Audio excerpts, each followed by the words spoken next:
Mom, can you tell us a bedtime story? Yeah! Well, it all started on the corner of Whipple and Glenwood.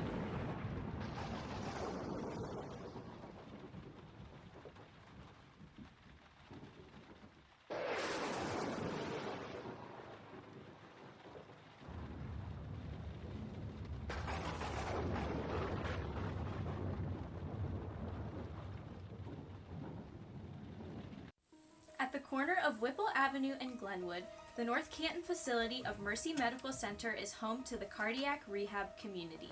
Meeting on Monday, Wednesday, and Thursday evenings, the patients gather here to exercise under the direct supervision of the well-trained staff. The goal of the cardiac rehab unit is to heal those affected by heart disease and lead them into living a healthier lifestyle. According to the American Heart Association, 82% of all heart attacks occur in people age 65 or older, and Mercy's average community is no exception to this.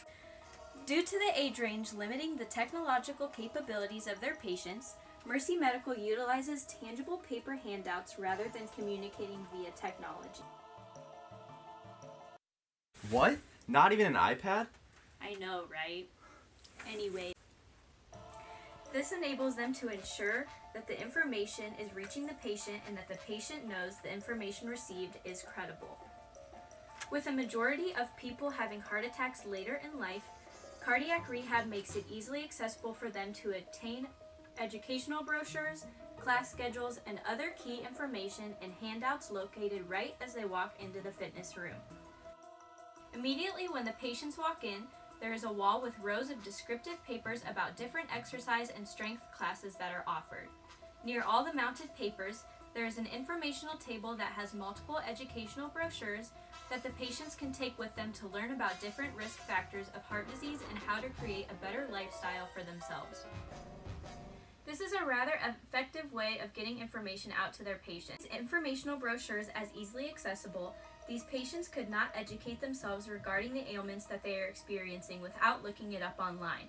Online navigation can be quite a battle for the older population. Is that why Grandma always asks me questions about the internet? Yes. According to Pew researcher Aaron Smith, there are several challenges older adults face when it comes to adopting new technologies. These challenges consist of physical challenges that make it difficult to use new technology, skeptical attitudes about the benefits of technology, and difficulties learning to use it. These challenges reflect the data showing low percentages of seniors who have internet access at home. As this graph shows, 65% of older adults ages 65 to 69 have broadband at home.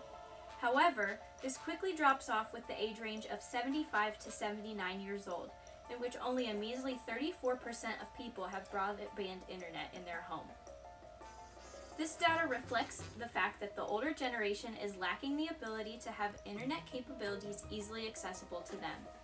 Through cardiac rehab's use of tangible brochures and handouts, they avoid the issue of their senior patients lacking internet capabilities to locate this information online.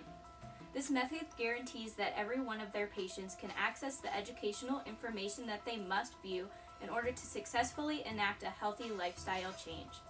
Communication between the cardiac rehab nurses and their patients through tangible brochures, handouts, and other key information is highly effective due to the assurance that the information is reaching the patient.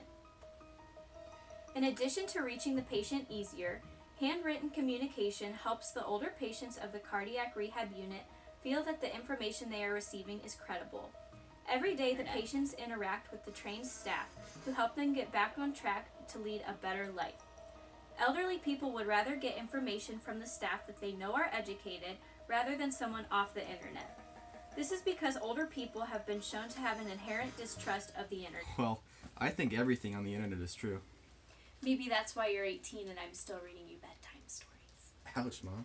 Anyways, even though the percentage of people using the internet as a source of health information rose from 25% in 2000 to 61% in 2008, the percentage of people aged 65 and up that use the internet as a health resource was only 27%. This was shown to be mainly due to the patients not believing the information presented online was credible information. Well, why don't they use technology then? You're ruining the story. We're getting there. technological age, we must keep in mind the population who did not grow up with these sorts of devices and are not well educated in their use. In a children's hospital setting, where many parents are young and well versed in the use of technology, these types of communication will work very well.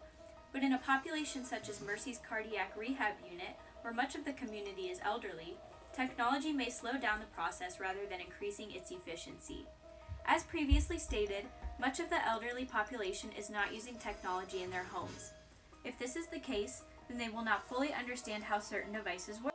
If hospitals force technology onto them that they don't understand, they will have to spend more time learning how to find their information rather than focusing on getting healthier.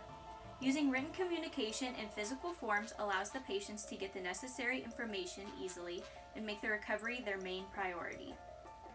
Although tangible brochures and handouts used by the nurses when communicating with their patients is currently effective, cardiac rehab is looking toward the future generations of patients who will be better adapted into the world of technology. An interview was conducted with registered nurse Hope Peloso, and she believed that the current method of written communication used by her community is highly effective, but that there is more room for improvement. Peloso claimed that as the current tech-savvy people begin to age and thus have heart problems, the nurses already have a plan ready to take effect. They are prepared to send out the initial information via email rather than sending the mail out via the postal service and waiting for patients to fill out the handouts and send it back. Using email is a faster, more cost-efficient way of communicating with the patient. While currently this method would be unproductive due to the limitations on internet access with the current generation of patients, it will eventually become a more productive way of communicating throughout the community due to the vast amounts of benefits that technology provides. So kids, the moral of the story is, as people change, so must we. The nurses currently use tangible written communication, which is very effective for the current generation. However, they are prepared to adapt technology to continue to be effective for the generations to come. The end.